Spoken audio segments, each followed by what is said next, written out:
நாம் கேட்டுக்கொண்டிருப்பது அழகப்பா பல்கலை சமுதாய வானொலி. இது காரைக்குடியின் முதல் வானொலி.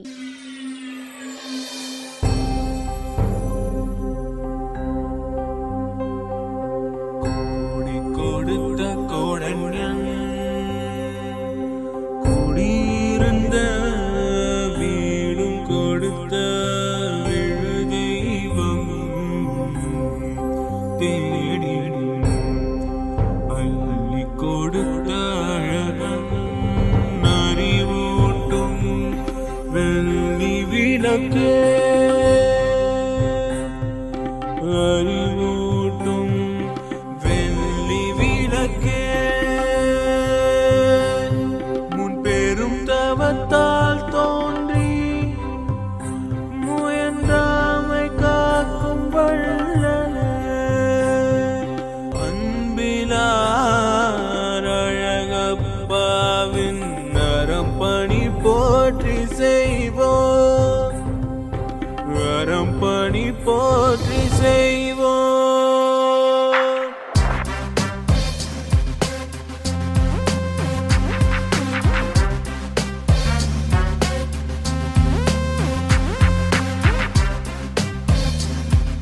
இந்திய அரசு அறிவியல் தொழில்நுட்பத்துறையின் விக்யான் பிரசார் மற்றும் காரைக்குடி அழகப்பா பல்கலைக்கழகம் இணைந்து வழங்கும் அறிவியல் பாலம் புதிய தொடர் நிகழ்ச்சி அனுபவ் திட்டத்தின் பரவலாக்கம். ஆக்கம் ஊக்கம் வழிகாட்டல் டாக்டர் ஆர் ஸ்ரீதர்.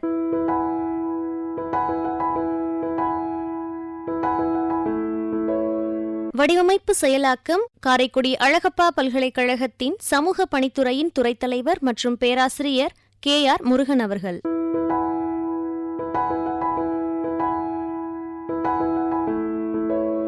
நிகழ்ச்சி ஒருங்கிணைப்பு சமுதாய வானொலி இயக்குனர் டாக்டர் S ராஜாராம்.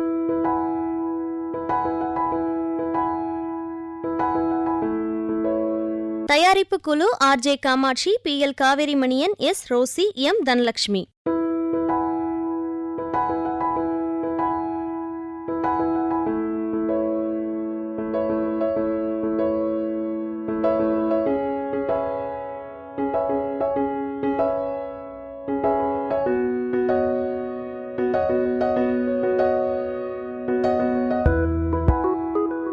இந்திய அரசின் அறிவியல் தொழில்நுட்பத்துறையின் விக்யான் பிரசார் மற்றும் காரைக்குடி அழகப்பா பல்கலைக்கழகம் இணைந்து வழங்கும் அனுபவம் நிகழ்ச்சியில் இன்று ஆலோசனை நேரம் பகுதி.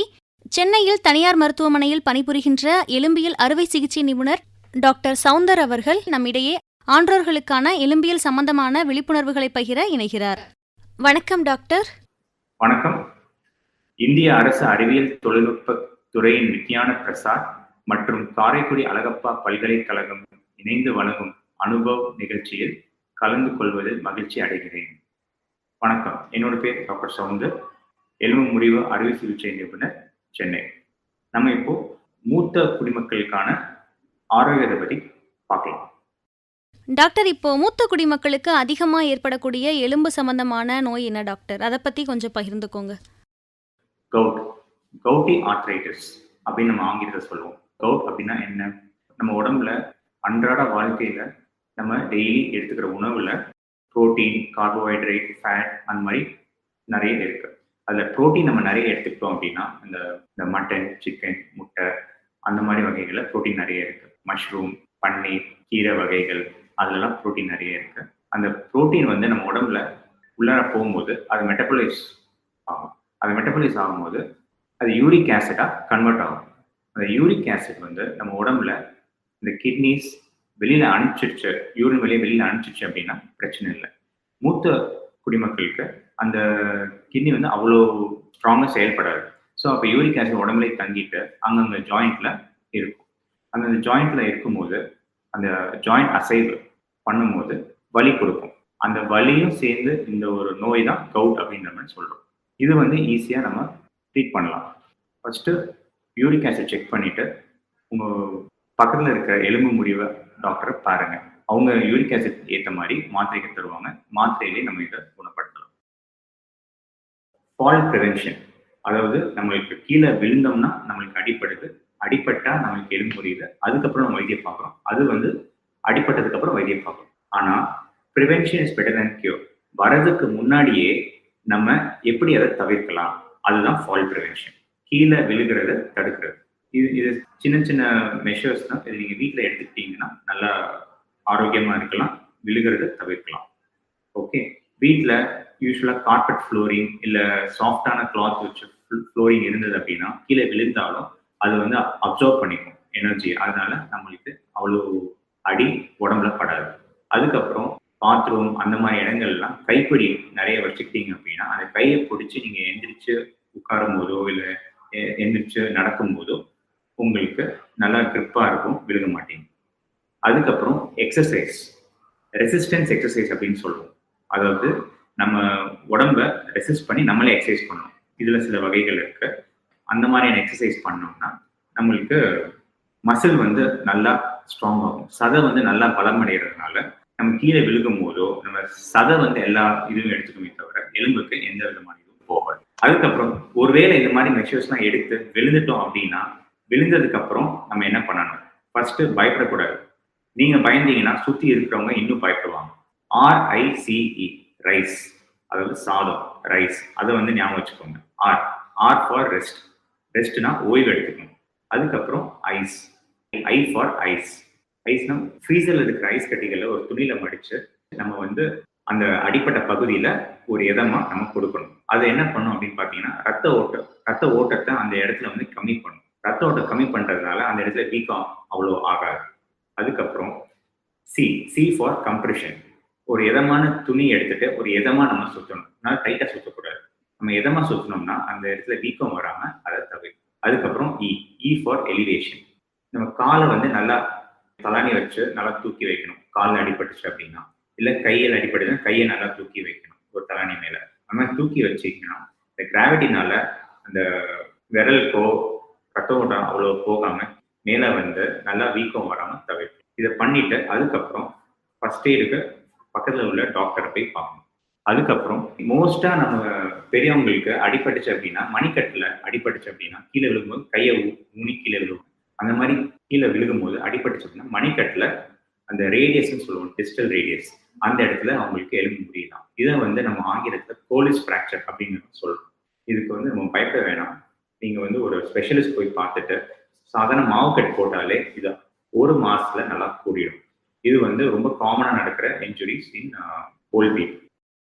இப்போ முட்டியில உள்ள தேய்மானம், இப்போ மூட்டில் தேய்மானம், ஆஸ்டியோ ஆர்த்ரைட்டிஸ் ஆஃப் தி நீ அப்படி வரும்போது நிறைய பேர் வந்து மூட்டு மாற்றுறது தான் ஒரே வழியா, வேற ஏதாவது வழி இருக்கா அப்படின்னு நினைக்கிறேன். இன்னும் வேற வழின்னு இப்ப சமீபத்தில் அறிவியலை கண்டுபிடிச்சிருக்காங்க. ஜாயிண்ட் ரீஜெனரேஷன் அப்படின்னு நம்ம சொல்றாங்க.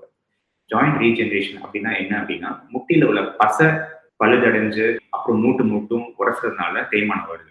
இந்த ஜாயிண்ட் ரீஜெனரேஷன் நம்ம என்ன பண்றோம் அப்படின்னு பாத்தீங்கன்னா இந்த பசையை வந்து திருப்பி உள்ளார நல்லா வளர வைக்கிறோம். அதுதான் இந்த ஜாயிண்ட் ரீஜெனரேஷனோட பிரின்சிபிள். இது வந்து ரெண்டு வகை இருக்கு, platelet rich plasma and hyaluronic acid. Okay, இப்போ நம்ம முதல் வகை பிளேட்லெட் ரிச் பிளாஸ்மா அப்படின்னா என்னன்னு சொல்லி பார்க்கலாம். பிளேட்லெட் ரிச் பிளாஸ்மா அப்படின்னா உங்களை நம்ம உடம்புல இருக்கிற ரத்தத்தை நம்ம எடுத்து ஒரு 30 ml எடுத்து அதை நல்லா சென்ட்ரிஃபியூஜ் பண்ணி அதுல வந்து மேல ஒரு லேயர் ஒன்று கிடைக்கும். ஒரு 4 ml ஒரு லேயர் கிடைக்கும். 4 ml உள்ள ஒரு லேயர், அதுதான் நம்ம பிளேட்லெட் ரிச் பிளாஸ்மான்னு சொல்றோம். அதை வந்து நம்ம காலில் செலுத்தணும் அப்படின்னா அது வந்து காலில் உள்ள அந்த பசையை வந்து நல்லா வளர்றதுக்கு உதவும். அது வந்து பிளேட்லெட் ரிச் பிளாஸ்மா. இப்போ அடுத்தது ஹியாலுரோனிக் ஆசிட். இந்த ஹியாலுரோனிக் ஆசிட் அப்படின்னா என்னன்னா இந்த முட்டியில உள்ள பசையே சிந்தட்டிக்கா ஆர்டிஃபிஷியலா டெவலப் பண்ணி அது முட்டியில செலுத்துறது தான் ஹியாலுரோனிக் ஆசிட் இன்ஜெக்ஷன் அப்படின்னு நம்ம சொல்றோம். இது ரெண்டுமே முதல் அப்புறம் 2வது கட்டமான மூட்டு தேய்மானத்துக்கு நல்லா பெனிஃபிஷியலா இருக்கும். இந்த மூட்டு தேய்மானது 4 விதமா இருக்கு, 4 ஸ்டேஜஸ்ல இருக்கு. இது 1, 2, 3, 4. இந்த ஃபர்ஸ்ட் அண்ட் செகண்ட்ல தான் இது நான் சொன்ன ஜாயிண்ட் ரீஜன் எல்லாமே செயல்படும். 3rd and 4th இது வந்து முயற்சி பண்ணி பார்க்கலாம், அந்த அளவுக்கு உபயோகமா இருக்காது. அதுக்கப்புறம் நம்ம மூட்டு தேய்மானம் வரதையே நம்ம எப்படி தடுக்கலாம் அப்படின்னு பார்த்தீங்கன்னா வயசானவங்க இந்தியன் டாய்லெட் யூஸ் பண்ணாம வெஸ்டர்ன் கிளாசெட் யூஸ் பண்ணாங்கன்னா பெட்டரா இருக்கும். ஏன்னா இந்தியன் டாய்லெட் உட்கார மாதிரி நம்ம ஸ்குவாட் பண்ணோம் அப்படின்னா இந்த ஜாயிண்ட் ரியாக்ஷன் ஃபோர்ஸ் அப்படின்னு நம்ம சொல்லுவோம், அது வந்து ரொம்ப அதிகமா இருக்கிறதுனால மூட்டு சீக்கிரமா தேய்மானம் ஆகும். அதுக்கப்புறம் கீழே சமணம் கட்டி உட்காரத தவிர்க்கணும். சேர்ல உட்கார பழகிக்கணும். ஒரு 50-55 வயசுக்கு மேல சேர்ல உட்கார்ந்தாங்கன்னா மூட்டு வந்து நல்லா ஆரோக்கியமா இருக்கும், அவ்வளவு சீக்கிரம் தேய்மானம் ஆகாது. கீழே சமணம் கட்டி உட்காருது. அதுக்கப்புறம் உடல் பருமானம்.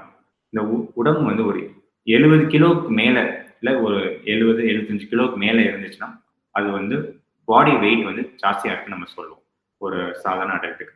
அந்த பாடி வெயிட் ஜாஸ்தியாக இருக்கும்போது என்ன பண்ணணும்னா நம்ம வெயிட் ஃபுல்லாக முட்டிக்கு வந்து முட்டியில இருந்தால் நம்ம பூமிக்கு போகுது. ஸோ அதனால அந்த ப்ரெஷர்னால மூட்டு சீக்கிரமாக தேய்மான வாய்ப்பு இருக்கு. அதுக்கப்புறம் வாத பிரச்சனை. வாத பிரச்சனை அப்படின்னா நம்ம ஆங்கிலத்தில் ருமட்டாய்டு ஆர்த்ரைட்டிஸ் அப்படிங்கிறது.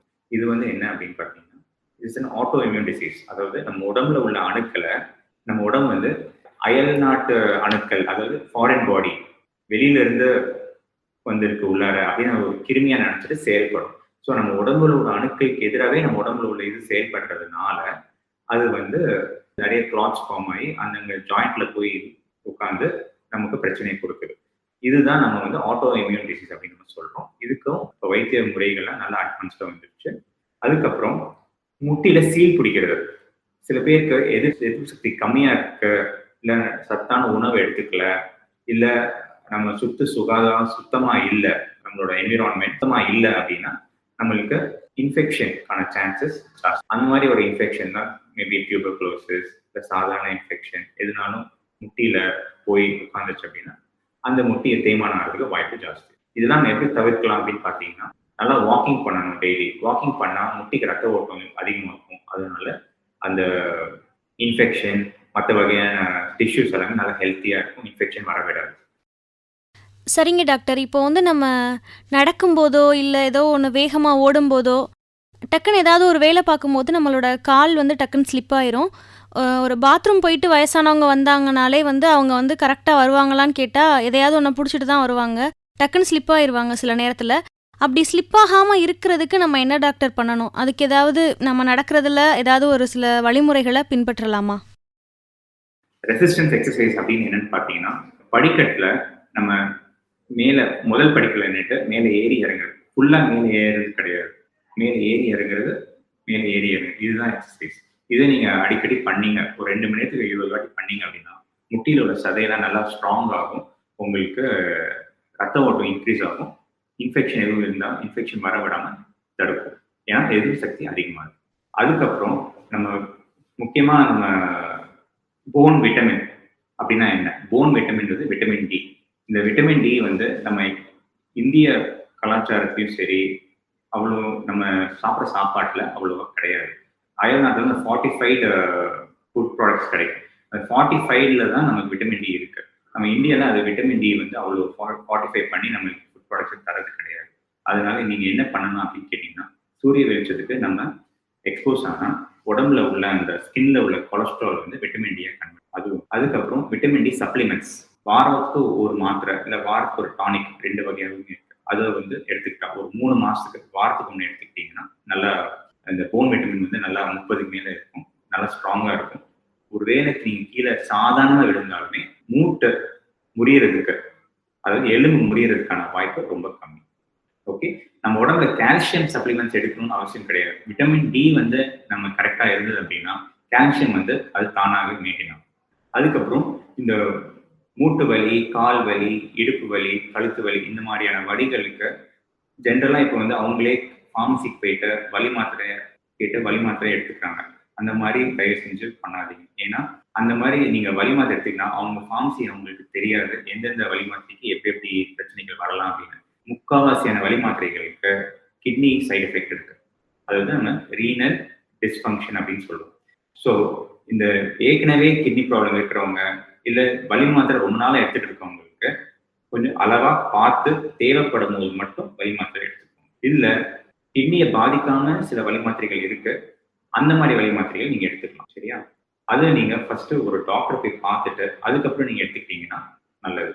ஏன்னா நிறைய பேர் நம்ம கிட்னி வந்து பாதிச்சு அதுக்கப்புறம் அதை நம்ம ட்ரீட் பண்ணிருக்கோம், வலி வந்து அப்புறம் செகண்டரி ஆகிடுது. அதனால தயவு செஞ்சு நீங்களா ஃபார்மசிக்கு போயிட்டு வலி மாத்திரை கேட்டு போடும். அதுக்கப்புறம் இன்னொரு கடைசியாக நான் சொல்லிக்கிறது என்ன அப்படின்னு பார்த்தீங்கன்னா நல்லா தூங்கணும். இப்போ பிறந்த குழந்தைகளுக்கும் சரி ரொம்ப வயசான முதியோர்களுக்கும் சரி நல்லா தூக்கம் இருந்தாலே நம்ம உடம்புல உள்ள ஹார்மோன்ஸ் எல்லாமே நல்லா சுரக்கும், நல்லா செயல்படும், நம்ம நல்லா ஆரோக்கியமா இருக்கலாம். சரியான தூக்கம் இல்லைன்னா தான் இந்த பிரச்சனைகள் நிறைய வரும். அதாவது டயர்டா இருப்பாங்க, விழுகிறதுக்கான டெண்டன்சி ஜாஸ்தி, நல்லா அவ்வளோ பசிக்காது. ஸோ அதனால சரியான தூக்கம் வேணும். ஒரு 6 to மினிமம் 6 hours, குறைந்தபட்சம் 6 மணி நேரம் மேலே தூங்கணும். ஸோ நான் இப்போ சொன்னது பற்றிலாம் நீங்கள் யோசிங்க. இது மாதிரிலாம் நீங்கள் முறையாக ஃபாலோ பண்ணீங்க அப்படின்னா வாழ்க்கை நல்லா ஆரோக்கியமாக இருக்கும். இந்த வாய்ப்பை எனக்கு கொடுத்த அழகப்பா யூனிவர்சிட்டிக்கு நன்றி, வணக்கம். நேயர்கள் தொடர்ந்து இணைந்திருப்பது அனுபவம் நிகழ்ச்சி. அனுபவம் நிகழ்ச்சியில் இன்று சென்னையை சார்ந்த எலும்பு முறிவு அறுவை சிகிச்சை நிபுணர் சவுந்தர் அவர்கள் பேசிய நேர்காணலை நாம் கேட்டு ரசித்தோம். இந்த நிகழ்ச்சியை நம்மோடு பகிர்ந்து கொண்ட மருத்துவர் சவுந்தர் அவர்களுக்கு நம் அழகப்பா பல்கலை சமுதாய வானொலியின் நன்றிகள். இந்த நிகழ்ச்சி நேயர்களாகிய உங்களுக்கு மிகவும் பயனுள்ளதாக அமைந்திருக்கும். இந்த நிகழ்ச்சிகள் பற்றிய கருத்துக்கள் நம் அழகப்பா பல்கலை சமுதாய வானொலியின் மின்னஞ்சல் முகவரிக்கு வரவேற்கப்படுகின்றன. கருத்துக்கள் அனுப்ப வேண்டிய மின்னஞ்சல் முகவரி kamradio@alagappauniversity.ac.in. நன்றி நேயர்களே. இந்த நிகழ்ச்சியானது நம் அழகப்பா பல்கலை சமுதாய வானொலி, அழகப்பா பல்கலைக்கழகத்தின் இன்டர்நெட் ரேடியோ, ஸ்பாட்டிஃபை, கூகுள் பாட்காஸ்ட்லையுமே ஒளிபரப்பு செய்யப்படும்.